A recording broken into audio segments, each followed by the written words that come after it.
तर उद्धव ठाकरेंनी शिवसेनेचा वर्धापन दिनाच्या मेळाव्यातून फुटलेल्या खासदारांना तुडवण्याचे आदेश दिले, तर तुडवून दाखवा, पाय जागेवर राहणार नाही असं म्हणत शिंदे आक्रमक झाले। ठाकरेंच्या टीकेला उपमुख्यमंत्री शिंदेंनी उत्तर दिलं। आजचा वर्धापन दिन अनेकांना वाटलं असेल की दुःखी आणि कष्टाने खचून गेलेला शिवसैनिक इथे दिसेल, पण इकडे एक सुद्धा शिवसैनिक खचलेला नाही, उलटा पेटलेला आहे।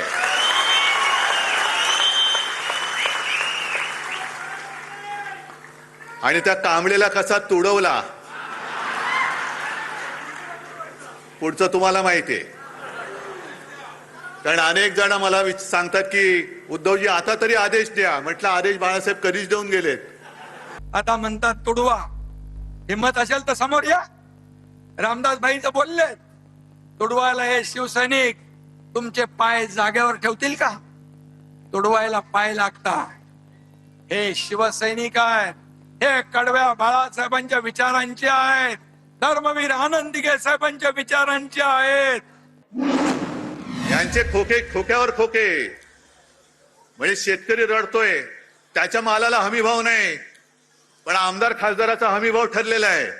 शेतकऱ्याला आता कर्जमाफी त्यांनी दिले, आपण मुक्त म्हणतो ते माफी म्हणताय। कर्जमाफीमध्ये त्यांनी अशा अटीतटी शर्ती टाकलेल्या आहेत की शेतकरी म्हणेल मेलो तरी चालेल पण तुझं कर्ज नको, मी भीक नको पण कुत्रा आवर। शेतकऱ्याला तुम्हाला धड कर्जमुक्त करायचं नाहीये, शेतकऱ्याच्या मालाला किंमत द्यायची नाहीये, पण नुसते आमदार खासदार आणि नगरसेवक आणि हे विकत घ्यायचे। वाह, एवढा पैसा आहे तुमच्याकडे? तुम्हारे पाँव के नीचे कोई जमीन नहीं, तुम्हारे पाँव के नीचे कोई जमीन नहीं। कमाल ये है कि फिर भी तुम्हें यकीन नहीं। त्यांना कोणीतरी आठवण करून द्या, बदललंय, परिस्थिती बदलली आहे। ते काय सांगतात, ज्याला जायचं तरी खुशाल जावा।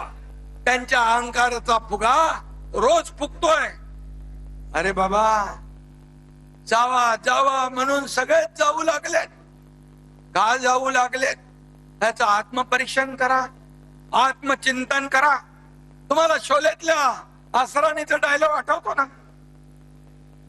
आधे इधर आओ आधे इधर जाओ, बाकी मेरे पीछे आओ। पीछे कौन हो? कोई नहीं है। त्यांच्याकडे फक्त काटे आणि चमचे शिल्लक आहे। कसं वाढणार पक्ष? 60 वर्ष पूर्ण झालेली आहेत। गेली जवळपास 12-13 वर्ष मी तुमची नेतृत्वाची जबाबदारी सांभाळतोय, पण जे आरोप माझ्यावरती होत आहेत ते जर तुम्हाला खरं वाटत असतील तर तुम्ही मला सांगायचं, मी आत्ता या पदावरनं पाय उतारवायला तयार आहे। मी पळणारा नाहीये, मी पहाडासारखा उभा राहीन, जबाबदारी स्वीकारेन, पण तुमच्या मनात जोपर्यंत विश्वास आहे तोपर्यंत आणि तोपर्यंतच हे मी करेन। आणि ज्या क्षणी तुम्हाला वाटेल त्या क्षणी मी हे पद सोडल्याशिवाय राहणार नाही। कार्यकर्ता खासदार होऊ शकतो, आमदार होऊ शकतो, मंत्री होऊ शकतो, अगदी मुख्यमंत्री देखील होऊ शकतो।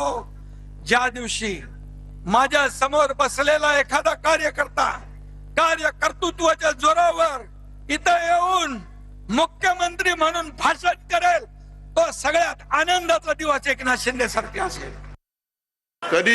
कधी काँग्रेसने आपल्याला छळलं असं छळलेलं नव्हतं।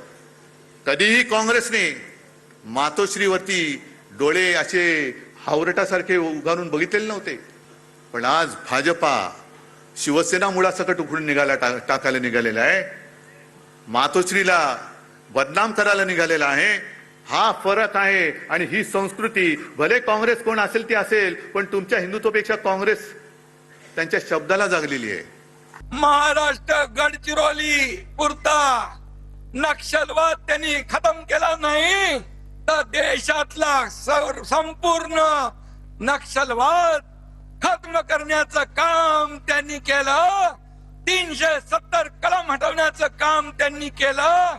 आज जर बाळासाहेब असते तर त्याने प्रधानमंत्री मोदीजी आणि गृहमंत्री अमित भाईंचं मुक्त कंठाने अभिनंदन केलं असतं।